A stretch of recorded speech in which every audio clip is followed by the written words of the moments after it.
All right, so welcome to the Sunday afternoon Thai time call. We do these every week, and I'm really pleased to see so many happy people on the call.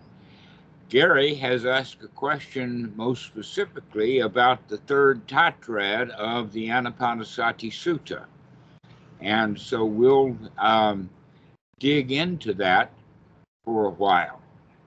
Now, uh, the first thing that we want to say is that this tetrad, or this aspect, the third, which is known in the Pali as Citta Nupassana or Citta Nupassana, depending upon the way that you pronounce it, uh, and that this has to do with the Citta or the mind that is more of a feeling rather than a thinking part of the mind. Now, the feeling kind of the mind is, oh, let us say, almost all of our feelings come from our memories about how to feel.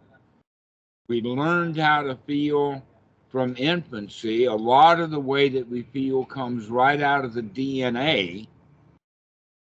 Fear, for instance, or satisfaction when we get a good taste and things like this is kind of built into the DNA. And one of the things that's not built into the DNA is English language, especially not Harvard English language. That's not built in. So that means then that when we are gladdening the mind, we're not necessarily talking about talking ourselves into gladdening the mind, but rather we're changing the mind state. Now, item number 9 on the list is investigation, most specifically investigating the states of mind.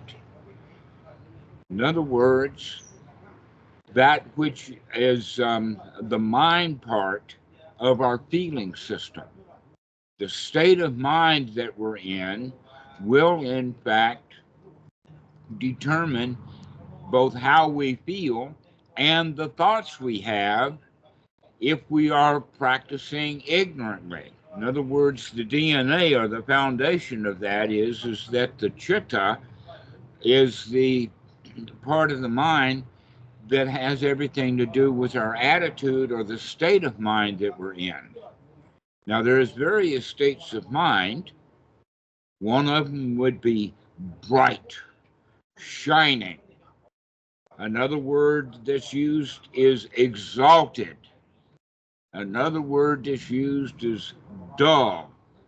Another word that's used is kind of ordinary. And that most people are stuck in an ordinary state of mind, and I would consider that ordinary state of mind, I would use the term victim. That the ordinary state of mind is an ordinary victim state of mind. And when I use the word victim, I'm not accusing anybody of being beat up when they were a child, victimized, tortured, or anything, but I'm talking about it in the sense of that we feel dependent. We feel like that we not only belong to something, but there is an authority there someplace. In other words, when Fritz Perls was talking about it, he would use the term top dog and underdog. And we almost always feel like the underdog in the sense that here we are on our back with our paws in the air, and there's a great big animal right on top of us. Now, for Christians, that great big dog on top of us is dog spelled backwards. Islam is even worse. They've got a gorilla on top of them. But the point is that we feel like that we're out of control in the sense of everything runs us. One of the qualities then of the top dog would be our destiny. What runs your life? What controls you? This is an ordinary state of mind. But as we brighten the mind, gladden the mind, make the mind sharp, make the mind flexible, we come out of that ordinary dull state of mind into more like the mindset that you would consider the mindset of a winner, the mindset of a champion, the mindset of the top dog rather than the mindset of the bottom dog. Now, how do we basically do this? Because if we are in a victim's mind state, that gives us the kind of thoughts of a mind state like that. And what are those kind of thoughts that we would have words like work, this is hard, I'll try with the intention of failure, and other things like this. That Kawanku actually says you gotta work. He says it like that too. You gotta work, okay? Well, working is something that victims do. It's an attitude that we have. The attitude of being under the pressure of something bigger and greater than ourselves, including our feelings and our mind state.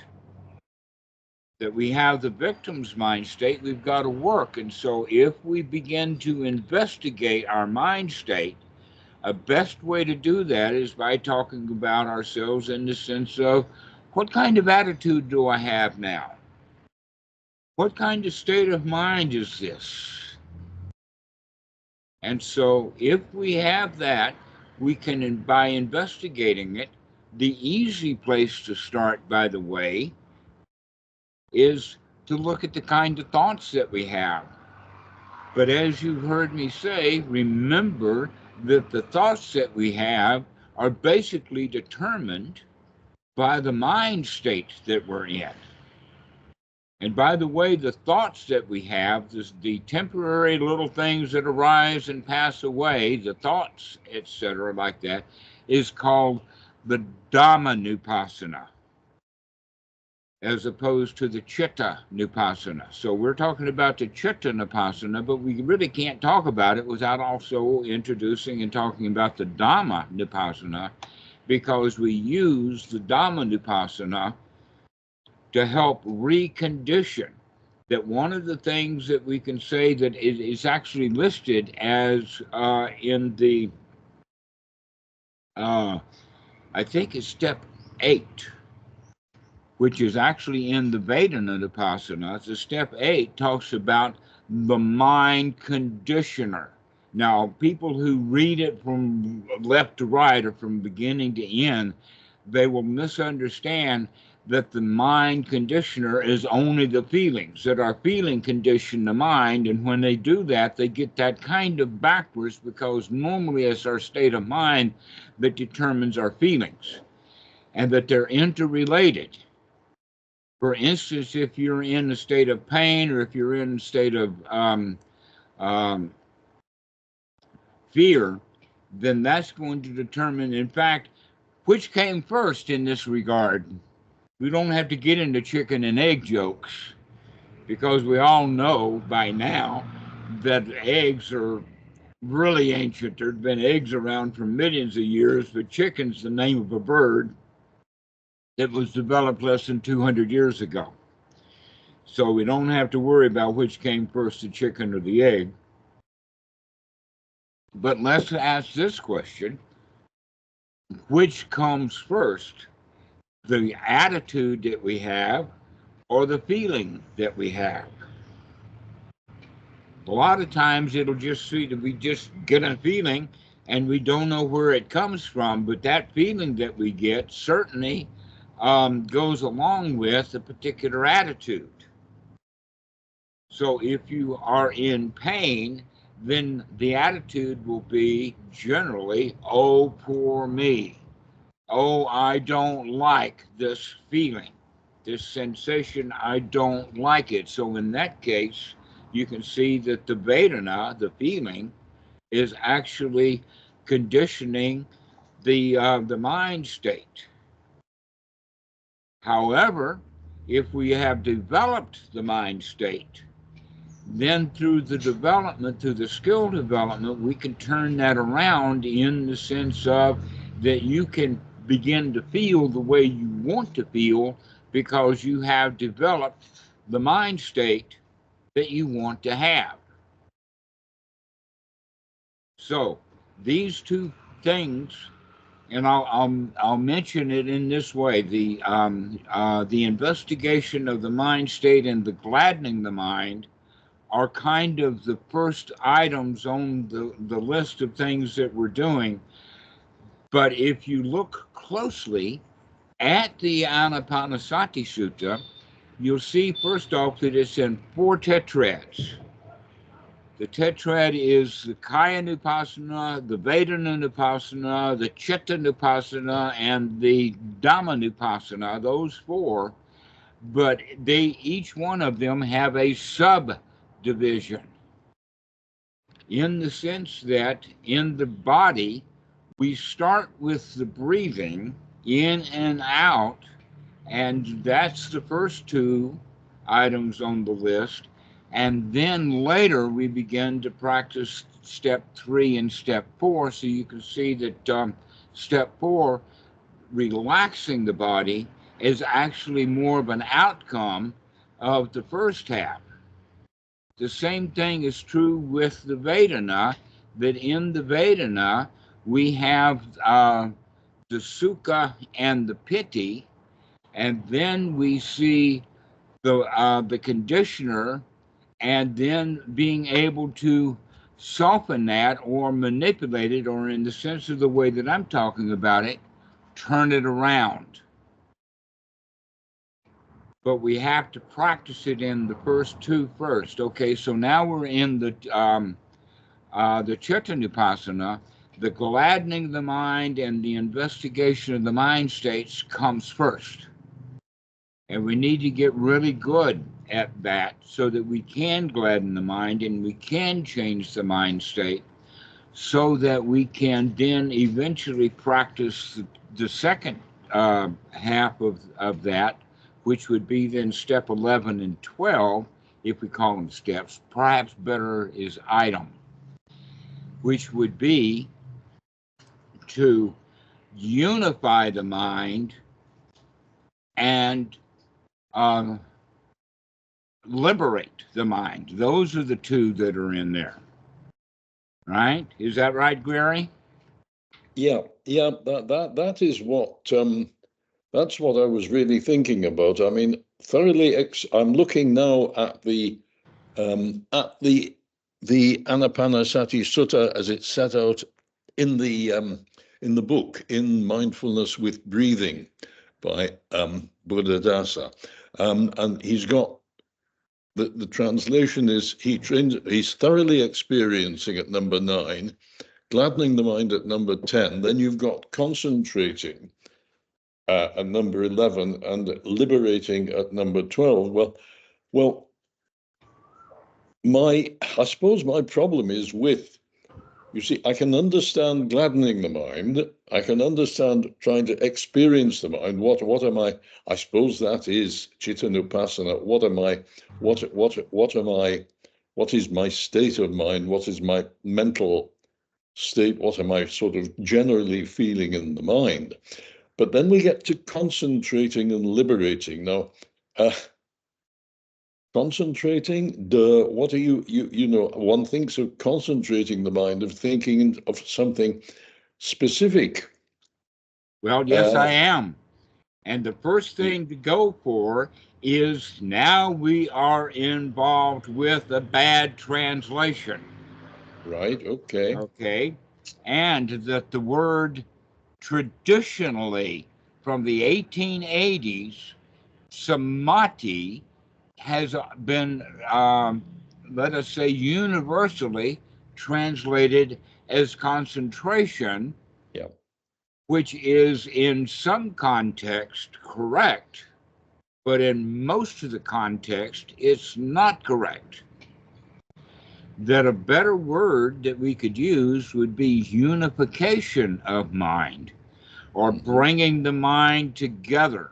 Now, that would also be the kind of way that we would have concentration, is bringing together, unifying, etc., like that. So let's take the example that we're going to make a cake,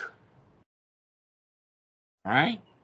And we've got eggs in the refrigerator if you can afford them, and you've got some milk in a carton in the refrigerator, and you've got some flour in the flour bin, and you've got some butter also in a package in the refrigerator. All of those ingredients are separated. There's no cake there. Is that correct? Mm-hmm. All right.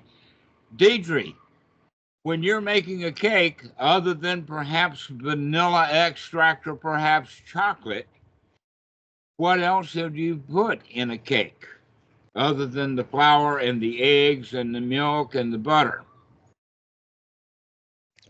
My love and attention. Energy. Actually, that's spot on.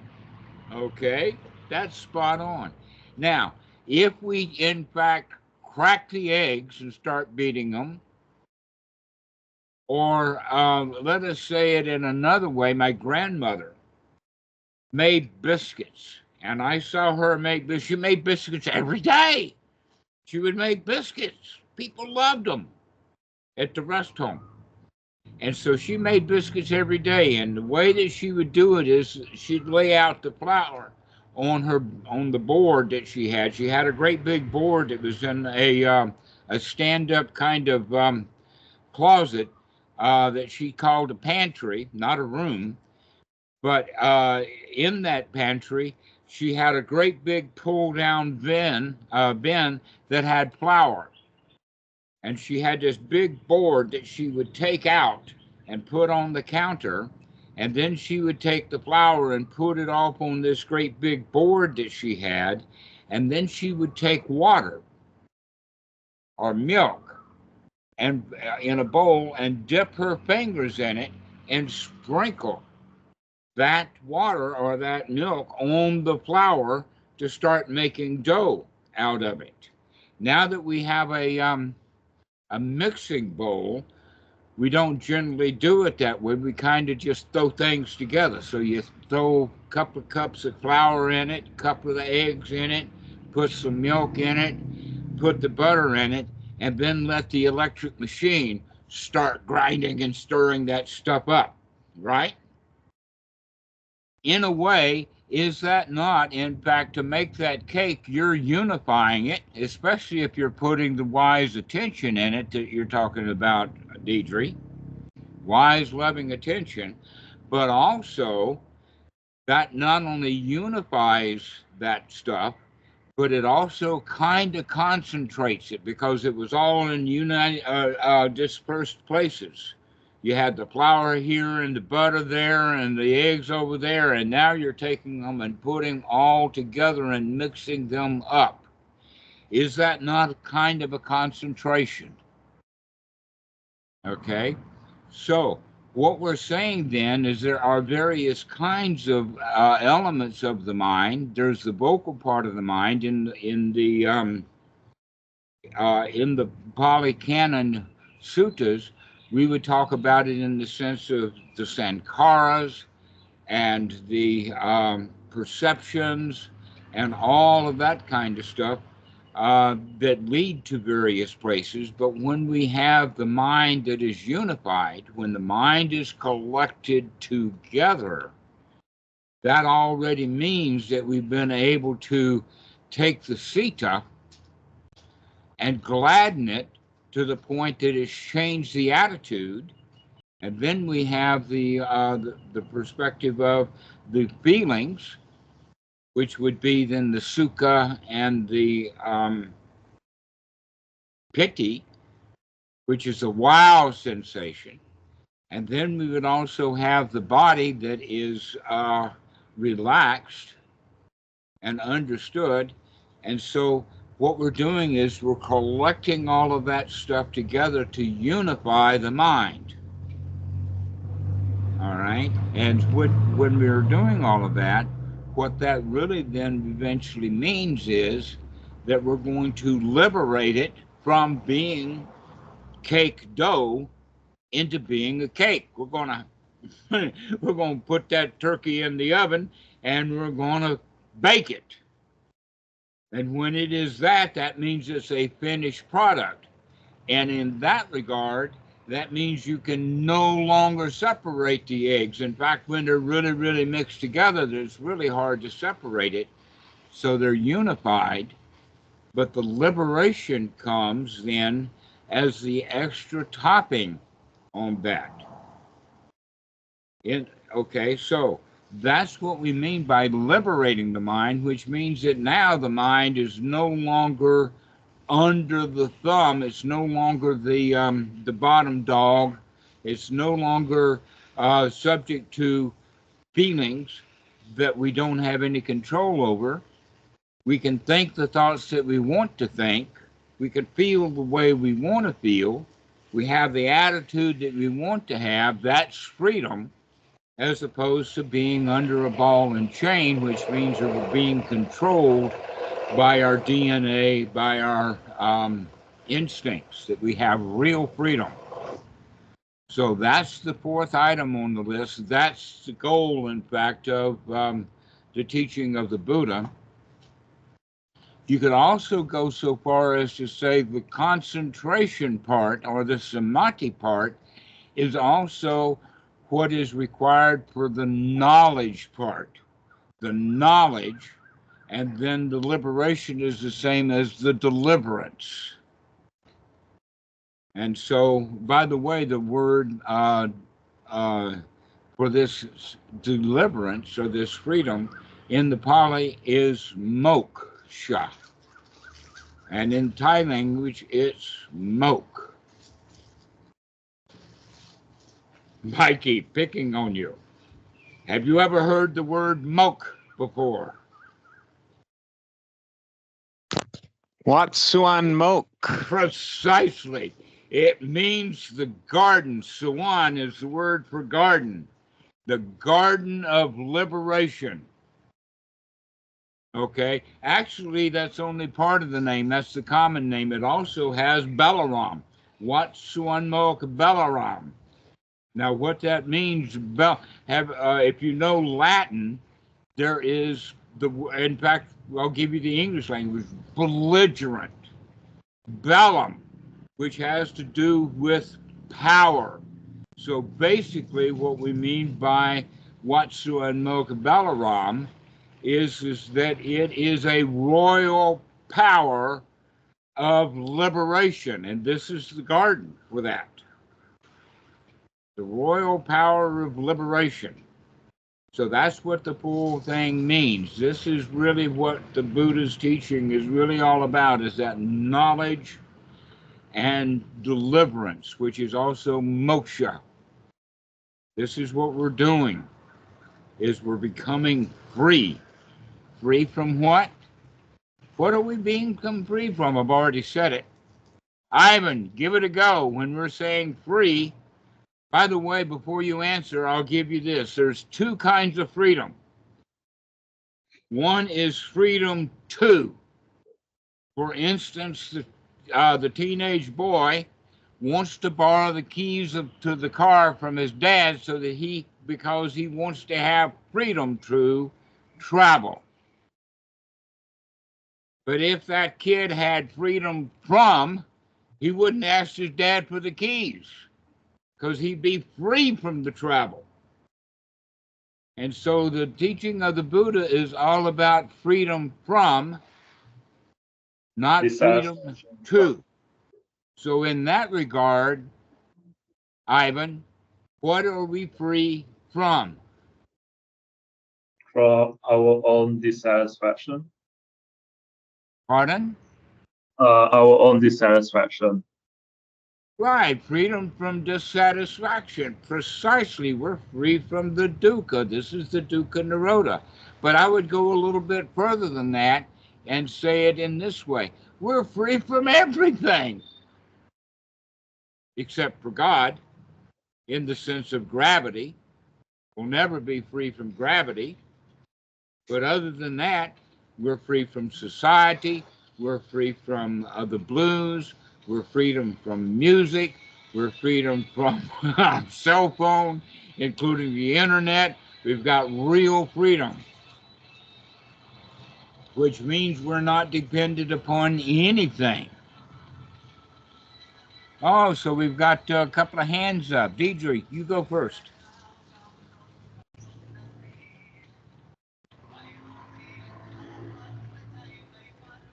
Yeah.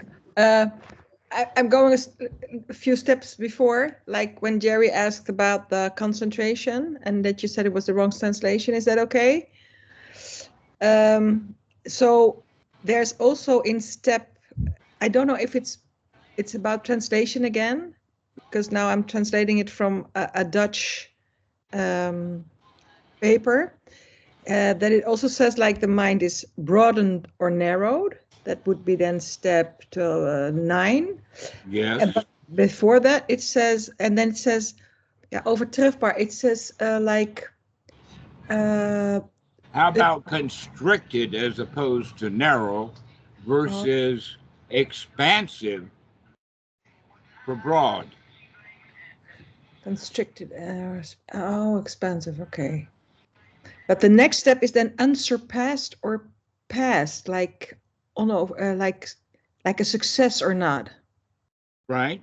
It has the quality of success. Here's a kind of interesting way to do this, and that is to say, wow, have I ever been in this kind of state before? This would be exalted. I'm now in an exalted place because I've never been here before. Wow, this is really, really great. And then the next time when you have that exalted, you say, oh, wow, I've been here and done that. So that's the unsurpassed step. Unsurpassed, exactly. Unsurpassed, exalted, broad. Okay, that clarifies it more. Thank you. Okay, as opposed to narrow-minded. Now, you know what narrow, that's an English language expression, but you can see people who are what narrow-minded means that they're not open. They've already formed their opinions, which basically what an opinion is what? A delusion.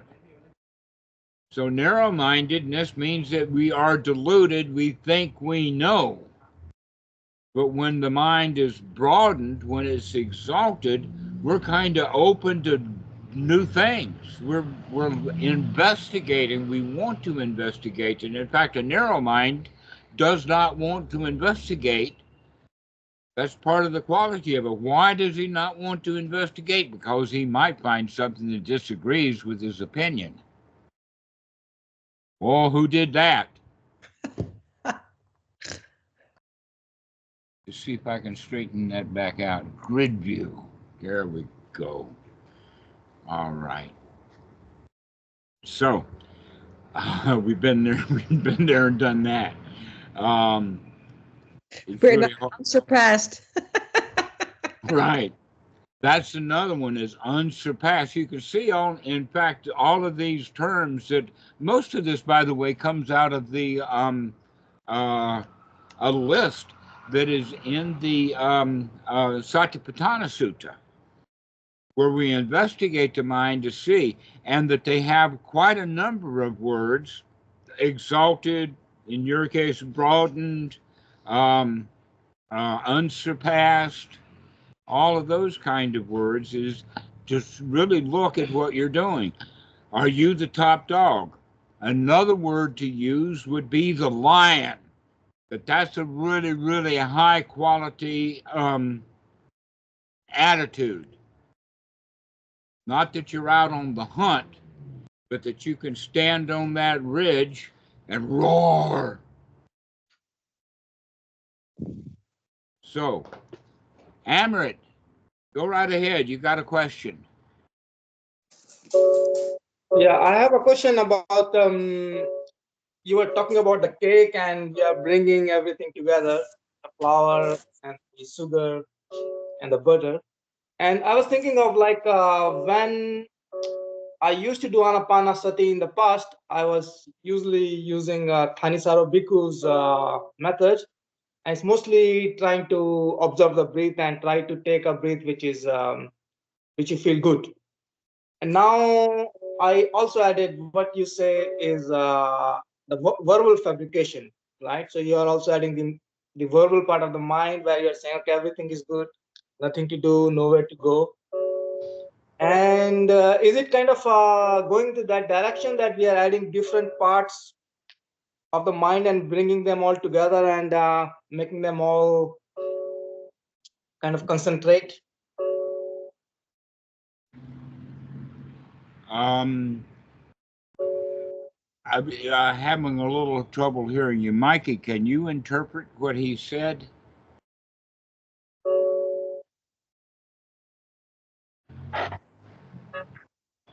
What are you talking about bringing together, Emmett, in the mind? The verbal fabrication, I think what Dhammarato says, like everything is good, everything is all right. So this is the verbal part, and then there is this when you're breathing, right? So there is like this. I think didn't maybe this catch that. Yeah, the verbal fabrication, like the wholesome thought fabrication. And Yes. Yes, okay. Actually, in Sutta number 9, where Sariputta is talking about Paticca Samuppada. By the way, the name of that sutta is Right View. And there he mentions 3 kinds of sankhara: the bodily sankhara, the feeling sankhara, and the mental sankhara. Now, I think that the translation for the mental is actually going to be citta. So, we do have things built up in the body, and that what we're actually practicing here when we're unifying the mind is to get the body to relax, because we actually carry many kinds of tension around. And so when we relax the body, that means that the body is free from tension.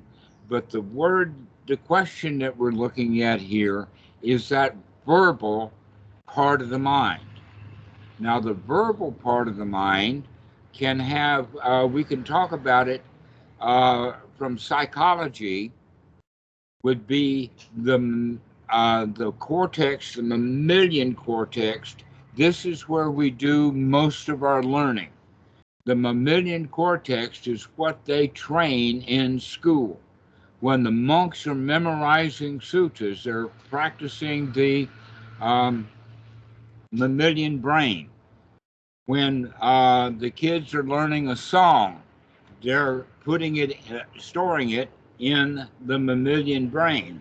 And when our parents are fussing at us, we store that in the mammalian brain.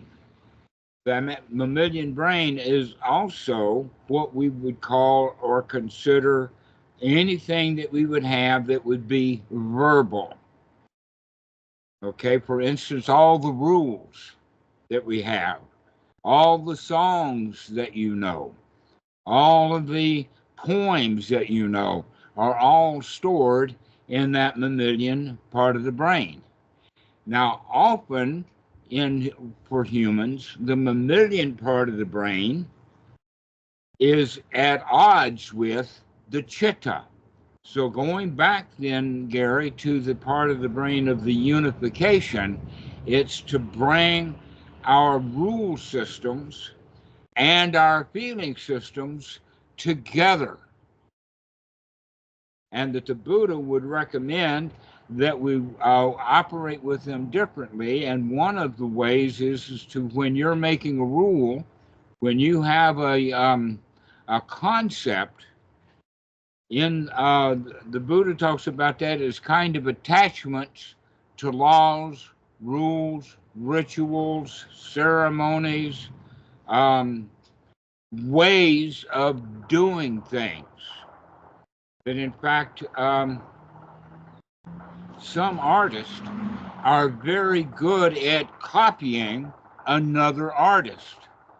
So good, in fact, that they'll paint something and then sell it as if it were an original. Another one would be counterfeiting, like counterfeiting money, or in the case of China, counterfeiting every product that you can find.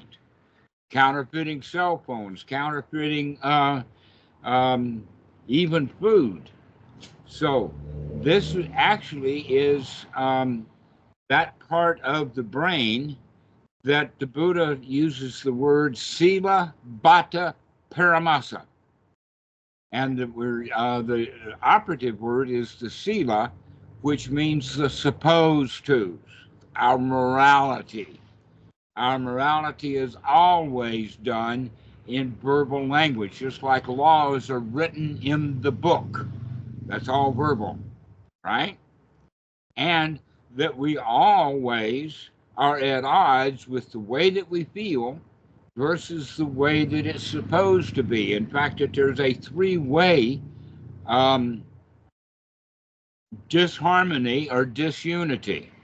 When they talk about unity and duality, most of the time we're in triality. We're in a three-way mix.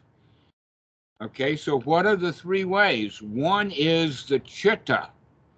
We feel and we have this attitude, and then we have all of the verbal, which would be the rules, the way it's supposed to be. And so we're often at conflict between what we want and what's supposed to be. And then there's the third one, and that is reality. So we look at reality and we want it to be different, and we also look at reality and says, aha, it's breaking the rules, and oftentimes the rule and what we want is different, but guess who wins? Mikey, wake up, who wins? The one that's free. Well, the one that's real, reality. This is the third one. Often our rules are saying, oh, we should improve this thing. And then the feeling is that, oh, I don't like it. And the reality doesn't get changed because I don't like it or because it breaks the rules. Reality is reality. And so we need to put that into the mix. And when we are able to, let us say, control the feelings, and when we can disregard the rules and the supposed tos, then we can deal with reality. This is what we would then be in the state of samadhi, which means that we've gotten everything organized together. We're at unity, at one-ment, atonement, rather than in a state of duality or triality. So, if we can bring our mind to that state, isn't that in fact one of the ways of talking about freedom, moksha, liberation, deliverance? What are we delivered from? Our own personal, internal disharmony, our own disunity. So this is what we mean. And in fact, you could say, in a way, that step 12 is in fact the goal, and that is the liberation of the mind that is already unified, because we can control the way that our attitude is, and that our attitude then controls our feelings so that we can feel the way that we want to feel. We have the attitude of being on top of the world. We have the mind that is unified and free. So now we have to look at, well, what about the Dhamma Nupassana? If we look at it, we can see that the item 13 on the list is all about anicca. When we begin to see that our mind's thoughts are very, very short-lived. There's nothing to them. We repeat it over and over and over again, but the thought is over, and then we repeat it over and over again. And when we can begin then in a very, very detailed way, after the mind is liberated, in fact, we can begin to see how everything that arises does in fact rot. It dies.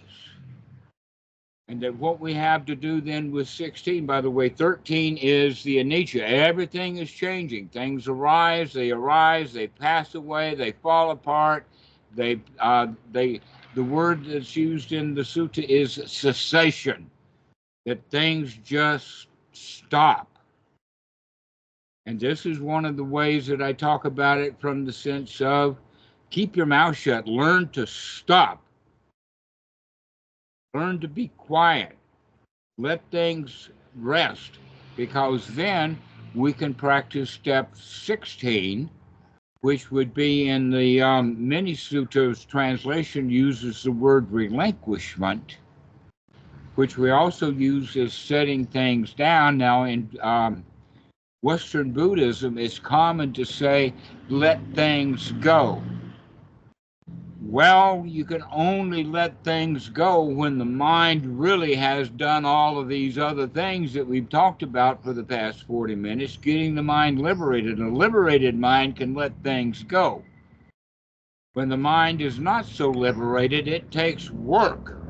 So it's not letting it go, it's throwing it out. It's giving it the boot. So relinquishment also has that quality of throwing things out, getting rid of it. Ivan, you got your hand up. Go ahead.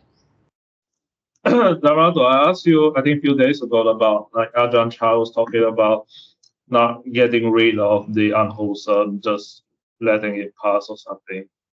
And but sometimes I find it beneficial, like you said, to throw them out. So when I guess this is still a question I'm confused by, I guess. Like, when do I throw them out? When do I not throw them out? Let us do it this way. Let's do it first the easy way. And that is, can you let it go? Can you just drop it? Can you allow gravity to take over and it just leaves? All we have to do is open our hand and it's gone. But what happens if you open your hand and it's still stuck there? An example of that would be, I've got a battery in my hand, and now I'm holding it tight, and I let it go. Well, where's the battery? It's still there. You have to do something to actively turn your hand over to throw it out. Okay? This is a quality that we have to practice while we're still practicing. Okay? Mm-hmm. When we have a mind that's liberated, that means that we're ready to let it go. And so when we do, it falls. Okay. Understood. Okay, so there's that two kinds of, instead of letting it go. Now, Deidre asked a question long ago about what, boredom? Or now what? Or is that all there is? Yeah, like if the mind is really quiet and empty, then Okay. Then it sneaks up on me like, now what? Yeah, okay. Is that new thought that came in, if the mind is empty and quiet and everything is and then the thought comes, now what? Is that a wholesome new thought, or is that an unwholesome thought? Unwholesome. Unwholesome. Okay. Can you see that unwholesome thought as unwholesome? Now what? And the answer to now what is that, and going back to that statement about, is that all there is? Yes, that's all there is. Have you investigated it thoroughly? Because that is quite a lot. If that's all there is, sounds like there's not much to it. And the Buddhism we talk about, the word is sunyata, which means that Emptiness. Is that all there is? That's right. That's all there is. Nothing. There's just nothing to it. Now, can we have that idea of nothing to it? Yeah! Wow, there's nothing to it anymore. This is it. There's all there is. Or you can be disappointed. This is all there is. Well, it's not disappointment. It's more, it scares me a little bit. Like, Yeah, because you've been taught your whole life that you're something. Teacher, yeah, you've been taught your whole life you're a special girl. And yeah. now you're finding out that there's nothing there. No. Can you see that then as liberating? Because when you say is that all there is, that's not liberating. That's losing something. Is that right? Yeah. Okay. Well, here's one for you. Freedom is just another word for nothing left to lose. What do you think about that? Freedom's just another word for nothing left to lose. Because then you're completely free. Unsurpassed. Unsurpassed, exactly. Brightened right up. So, if in fact we come to that state, and this, by the way, is something that everybody goes through, when they come to that state of nothing, the attitude everybody has right from the get-go is this all there is? Yeah, there's nothing to it. But that takes kind of practice. Another way of looking at it is, I remember this well, and I talked to Achan Po about it, and he kind of giggled and said, yeah, that's right. And that is that when we finally get the mind quiet in the sense of going from the first jhana into the second jhana, and we watch just kind of little threads of thought come up, just tiny almost thoughts. And then even that quiets down and things do become kind of empty at least the mental level of thinking. And almost always what happens is the meditator who has finally gotten into the second jhana, what happens? That's the pity. Yippee! I've got it! I've got the mind quiet. Well, guess what happens with that? Is the mind gets really noisy again. And we've lost that second jhana. So this is actually the what you would call the path of second jhana, is to touch your toes into it and keep going a little bit further and a little bit further until you're getting used to the fact that the mind is completely quiet, and then you can jump right in. And the complete jumping right in then is more like the third jhana, to where I've got the mind quiet, but I don't have that yippee quality anymore. That it's steady. It's I'm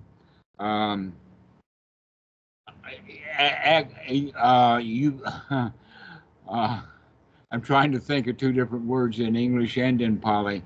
Upekkha.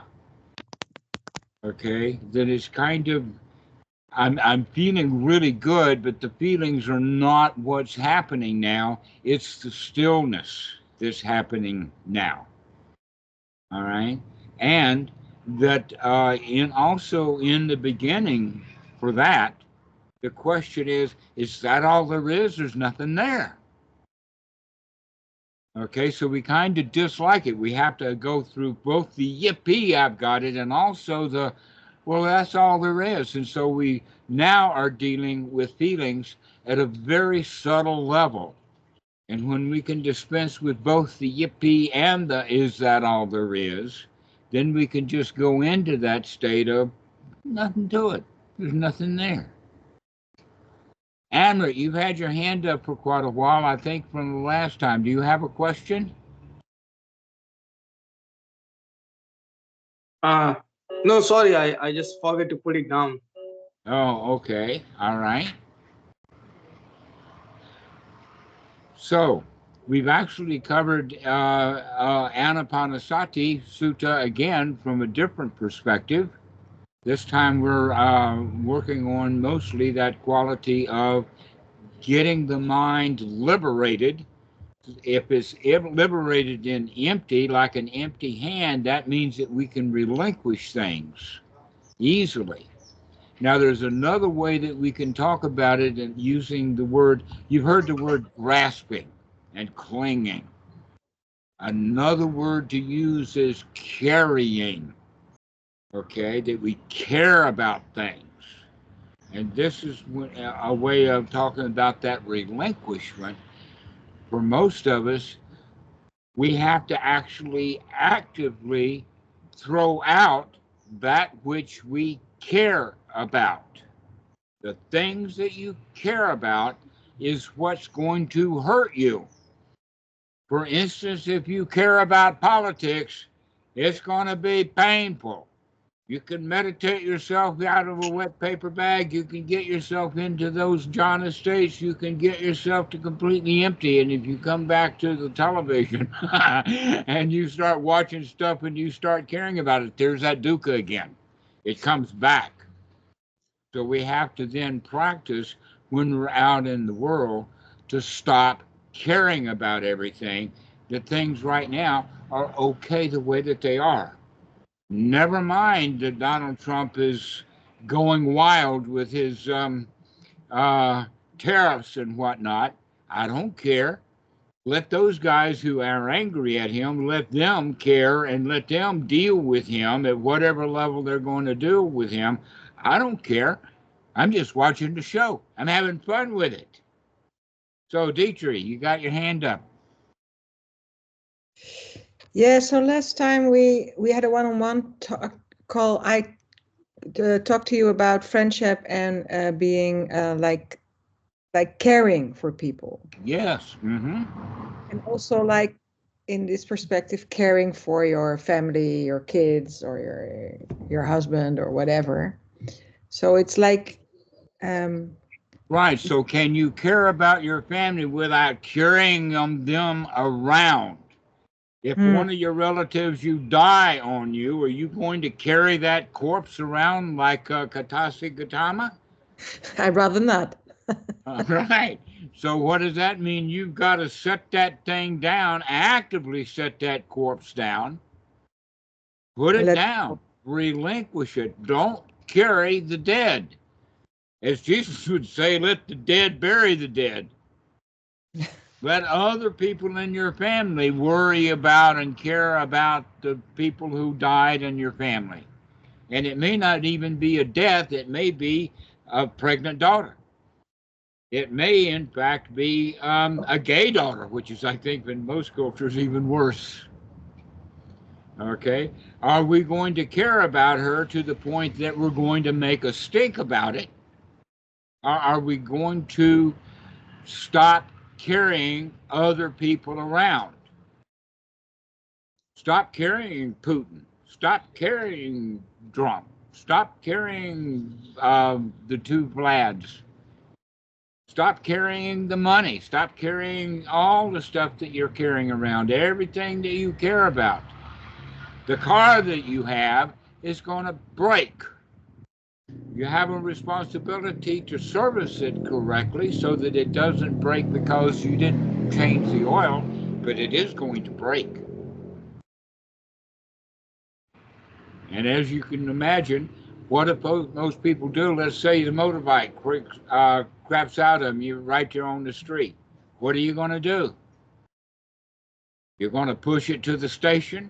Isn't that kind of carrying it? Isn't that dukkha? Well, in our culture, it's a shame to just leave it there, but you could.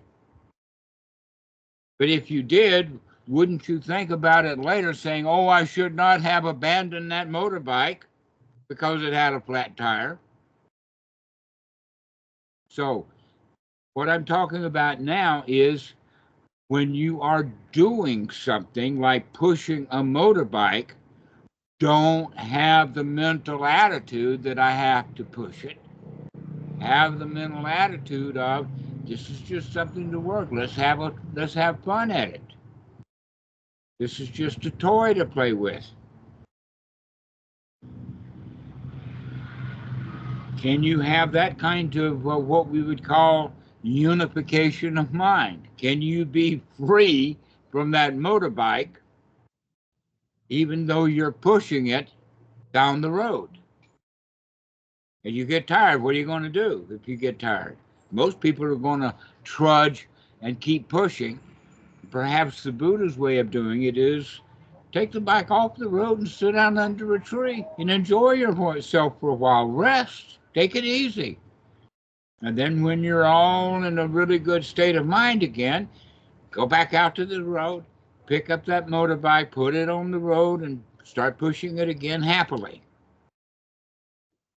That's the part that all of us generally miss when, when I talk about this with students, they misunderstand when we talk about relinquishment. They think that I'm relinquishing a physical thing, but really what we're doing is we're relinquishing a mental state. What we're really relinquishing is that victim's attitude. I'm a victim to this motorbike that won't run.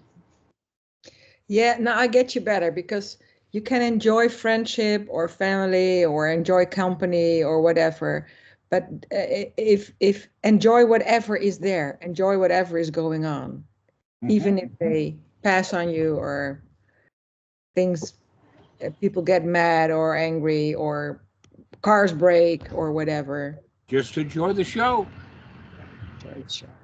That's it. So, Ben, do you have a comment?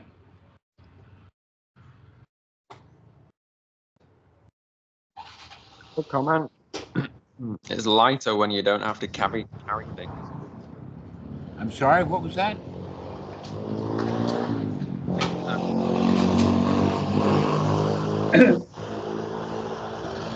I can't hear you. I don't You're think not it. carrying. Mikey, what did you say?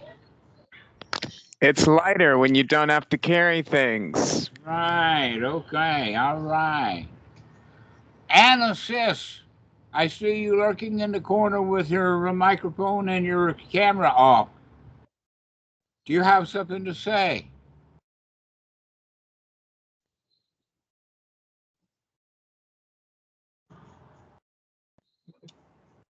How about you, Mike?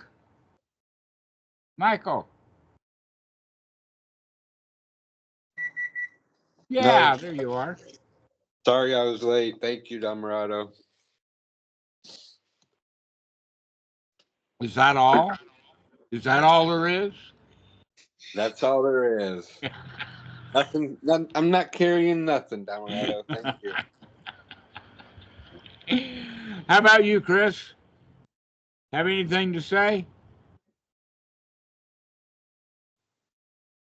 Not especially. I do. Maybe a quick question. So the words that Deirdre was using, I think, those are from the Citta section of the Satipatthana, not Anapanasati. Yes, I think I mentioned that. Yeah, and so my question is, I think I have a recollection, I may not be right, but in Aloyano's commentary, he equates to unsurpassed with the jhana. What do you think about that? With the what? The jhanas. Yes, absolutely.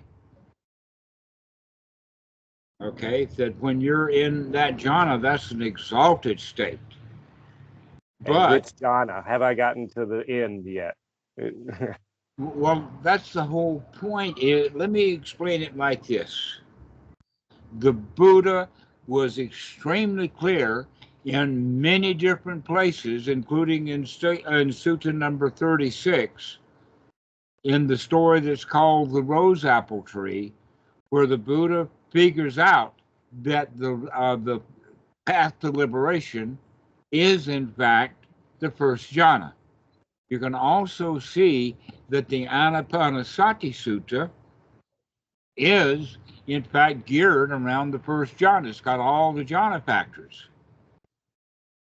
Okay, so here's the question for you then. in the time of the Buddha, where they did not have cell phones, they did not generally have writing paper and pens and whatnot like that. And here you are sitting under a tree with literally nothing to do and no place to go other than going deeper into the mind. Isn't that what the monks would generally do? In other words, what we're saying, and the way that the Buddha expressed it, was a pleasant pastime. They're passing their time in a very pleasant state. But the question is not how deep into meditation you go. There's that word deep again. But we're talking about, how do you live your life? How do you work around? What kind of mental state are you going to be in when you're out on the road pushing that motorbike? You could be in first jhana. You could be in first jhana driving a car, but you cannot. And in fact, there's a story about that, to where two of the Westerners were in a chat about this guy driving down the road, and his teacher was the passenger, and he says, now I'm in second jhana, now I'm in third jhana, now I'm in fourth jhana, while the teacher was listening to him. And the cop in me says, hey, if you do fourth jhana while you're driving down the road, I'm going to DUJ you. Driving while in jhana is the same thing as driving in a kind of intoxication. You can't do stuff when you're in those high jhanas, other than just merely investigate the mind, to the point that when you can get to the point where the perception stops, feelings stop. Well, you can do that a bit in first jhana. You could bring the feeling, or bring the perception to a close just by observing. And when you're observing and the perception stops, then your feelings stop. You don't feel anything. That's back to that void. In other words, anything that can be done in those higher jhanas can be done in the first jhana, just not sustained. That in fact, what we work on in the first jhana is to sustain keeping the mind in wholesome thought, sustaining the mind in a good positive attitude, sustaining the mind in a relaxed body, sustaining the mind in sukha. And when we're really, really good at sustaining it in that, those are the higher jhanas. The higher jhanas are not a goal. It's a pleasant abiding that you can do while you already have your freedom. Let me relate that again. This is an important point. The higher jhanas are not the goal. The goal is first jhana. And once you have the first jhana and you got nothing left to do, then just sit there and let the mind go into these higher states. It's a pleasant abiding, the Buddha calls them. He does not call them the goal. They're merely very pleasant. It's also kind of a skill, and we get great deal of pleasure by doing that skill. Let us say like this, that you have a pianist. Let me use Van Cliburn. Does anybody know the name Van Cliburn? Van Cliburn, I forgot what year it was, but it was back in the 70s. He won some contest on the piano. And he became, as a student, like the best university student in piano or something like that. World champion piano player, like that. Okay. But Van Cliburn was not anywhere near the level of an Arthur Rubinstein. Why? Because Arthur Rubinstein, he learned to play all of the concertos. They've got, in fact, quite a lot of them on YouTube. Okay, the reason that I'm mentioning this is because all we need to do is just get to the Van Cliburn level. We don't have to become the full-blown maestro. That the Buddha didn't teach that. It's certainly available to us, but what we really want to practice is liberation, freedom, to have a really good, happy life. In other words, get one grand piano piece learned well, and then you can play anything else on the piano, having fun at it. But you don't have to keep practicing and getting up to those high jhanas. They're not necessary. I know that, in fact, this talk, this part of the talk that I'm giving right now, would be heresy in many places. This is a heretical thing to say,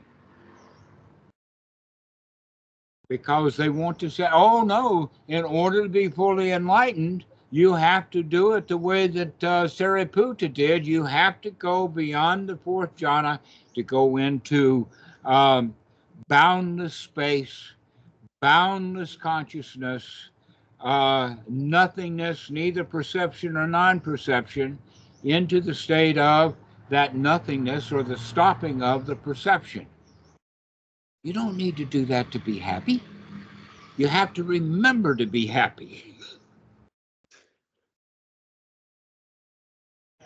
And those higher jhanas are nothing but a pleasant abiding. A whole lot more pleasant, by the way, than watching a YouTube video of Donald Trump wrecking the American economy. That's not a pleasure. Does that answer your question, Chris? Yeah. Yeah. In other words, there's not much to it. There's nothing to it. There's nothing then, to this, John. Pardon? So coming back to the original question of the third tetrad, let me check my understanding on this. This is how I think of the third tetrad. This is the point where we're contemplating the mind now. We're no longer in the body or the primitive feelings, but the mind. What are the mental states that tend to carry the day? Which of those are wholesome and which one unwholesome? Nurture the wholesome ones, squash the unwholesome ones, and this brings wholesome would be ecstatic, exalted.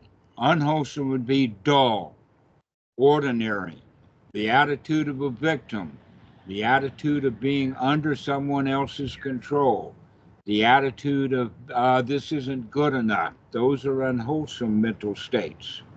Wholesome mental states would be, wow, I've got this. Yeah, and if you can squash those, then you're no longer frazzled and with these twisted views, and it brings liberation from the stress you were experiencing from those wrong views. Mm-hmm. Those are the 4 steps. Mm-hmm. That's what makes the teachings of the Buddha so possible for anyone who will actually practice. That it's not, let us say, didn't somebody write a book about hardcore? Did who wrote that book about hardcore Buddhism or practice? How about deep meditation? These are concepts that have snuck into Buddhism in the West, about that it's hard, it's difficult, but that's just an unwholesome attitude.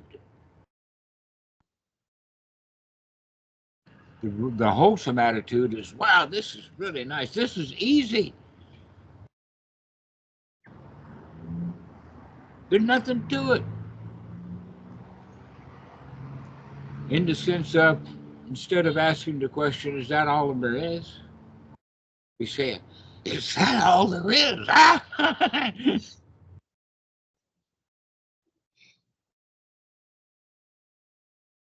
So this is what we mean then by a wholesome attitude. One last point. I know that we're going over the outer hour. The Kansambian Sutta, number 48, talks about that attitude in the sense that the student knows that no matter how obstructed with hindrances the mind gets, he can get it out. Okay, that's that positive attitude.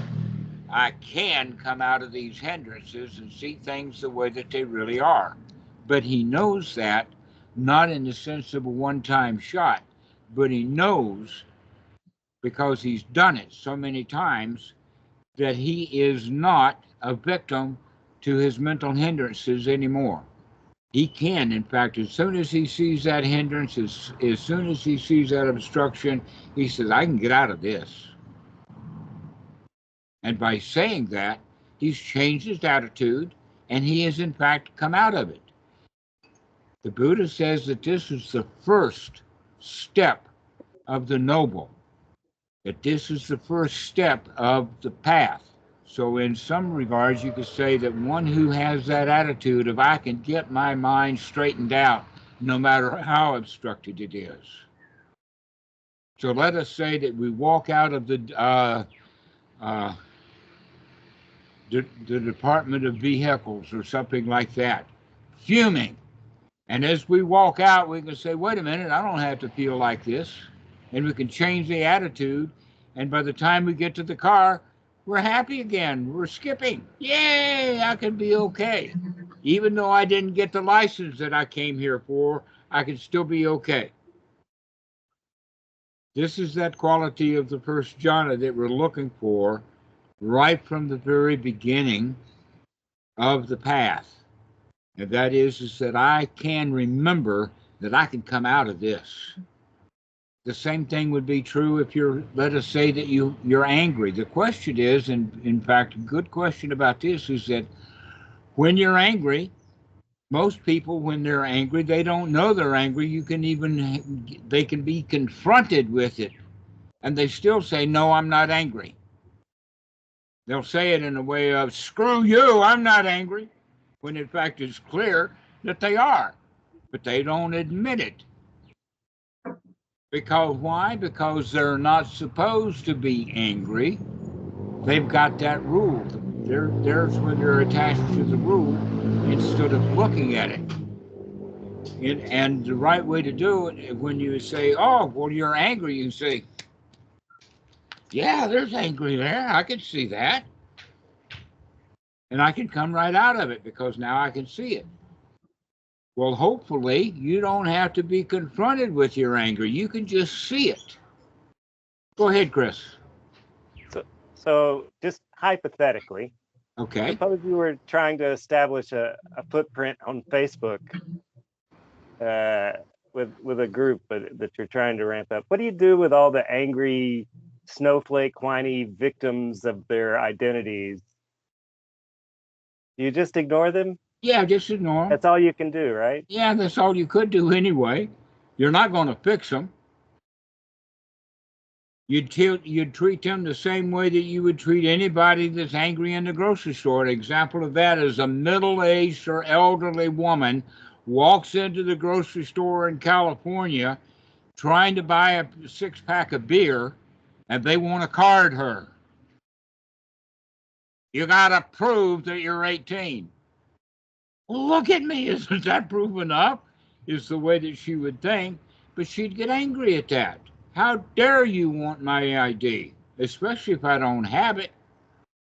Why should I have to carry an ID? I'm talking about a 60-year-old, a 70-year-old woman needing to show her ID. Right? The answer to that is, don't have it. Here's your beer. And off she trots happily. Remembering that next time, if she wants to buy a 6-pack of beer, in fact, she can say, I'm glad that guy wanted my ID. Now I don't have to drink this beer.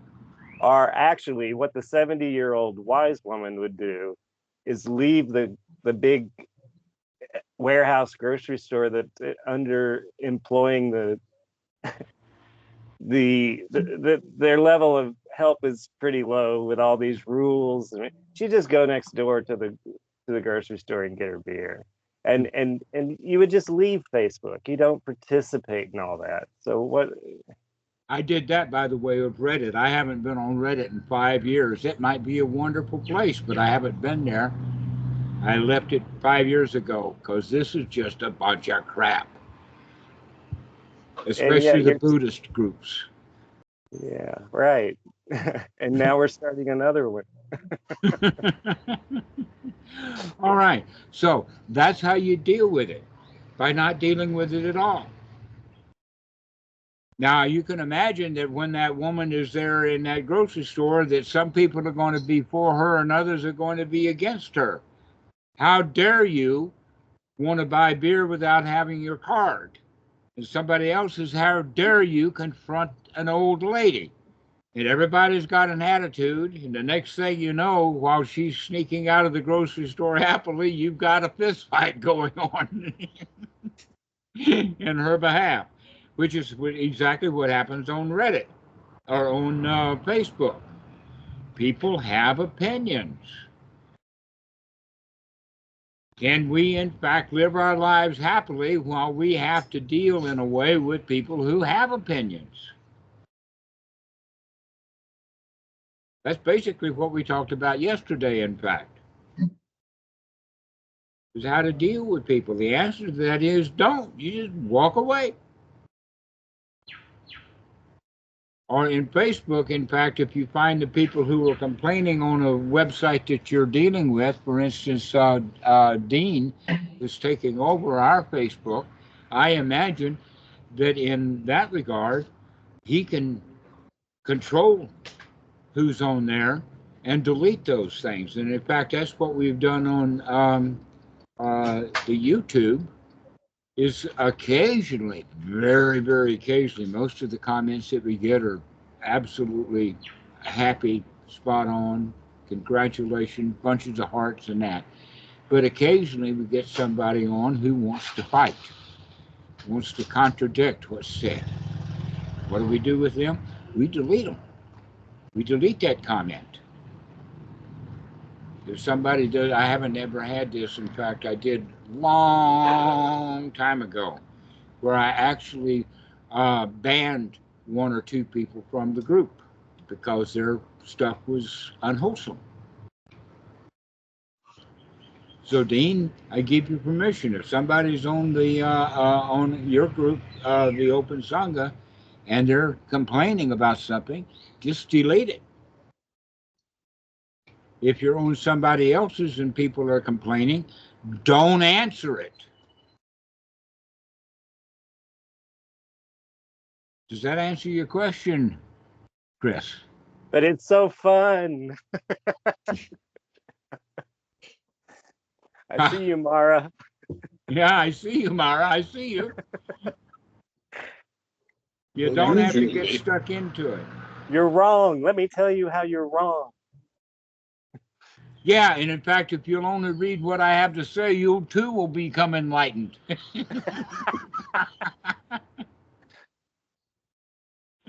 Guess what? When they read it, they'll hate it and complain all the more. Let's not do that. Worse. It just escalates. Mm-hmm. So let's leave it alone. All right. So, Gary, did you get your question answered? Yes, I think so, Dhammarato. I think so. Thank you. All right. Deidre, you had that question. Did we cover it well enough?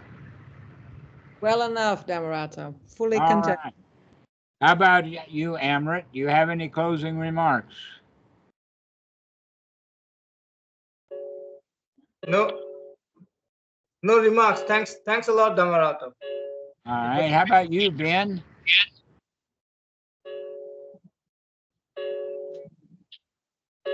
No, everything's good. All right. How about you, Michael? Swift now. No, good to see everybody. Thank you, Dhammarato.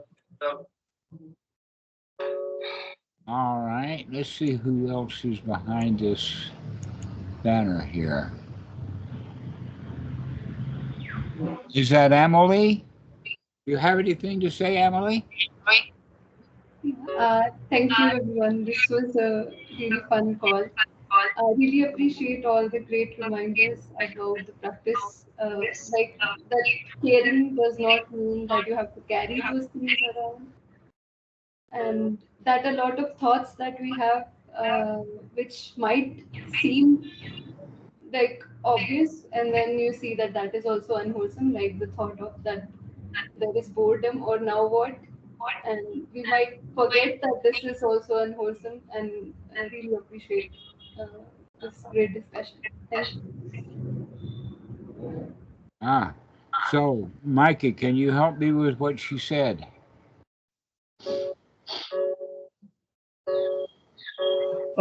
I think Amit has to close his microphone because like the echo currently here.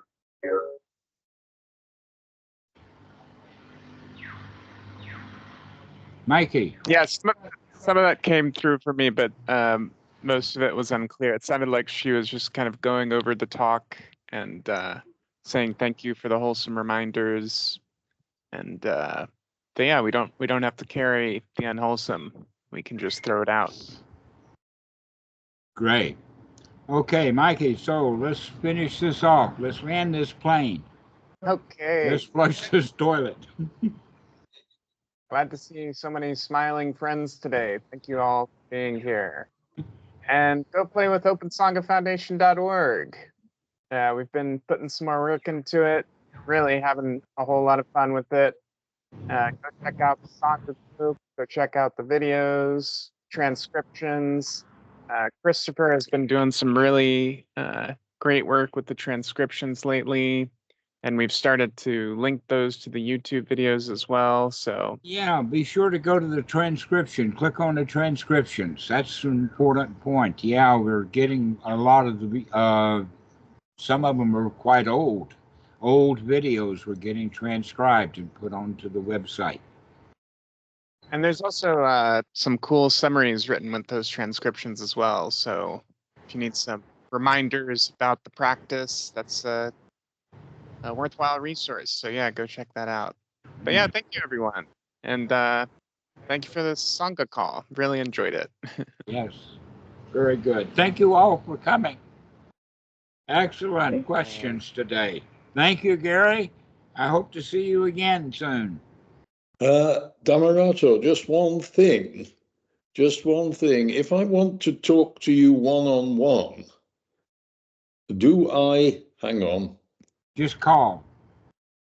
Do I now, under the new dispensation, If we're need to back go to the through old this dispensation, one-on-one? just call. Just call. Just call. Just call. Okay. If I'm around, I'll answer, or I'll tell you, call in 10 minutes, and if I'm not there, then hours will go by, and then I'll say I wasn't there. I thought we were booking in advance nowadays. No, we're not. Well, new people, I would like that, to have a bit of warning for advance, especially, basically, here's what's going on. For the old students, if you call,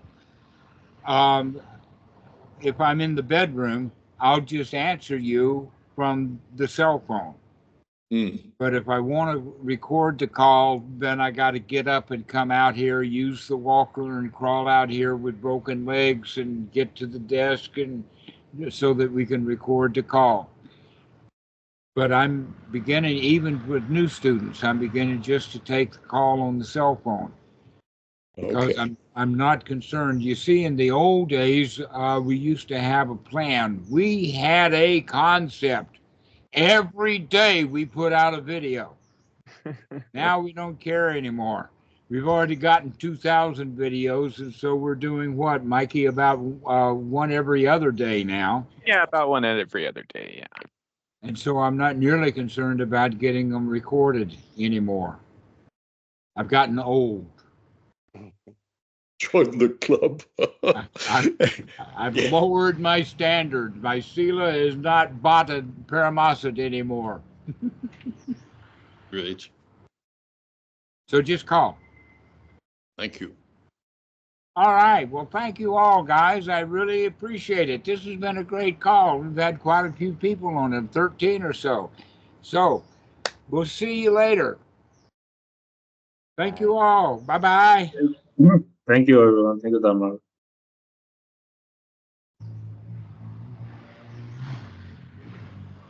Bye bye, everybody. Thank you. Bye-bye. Bye-bye.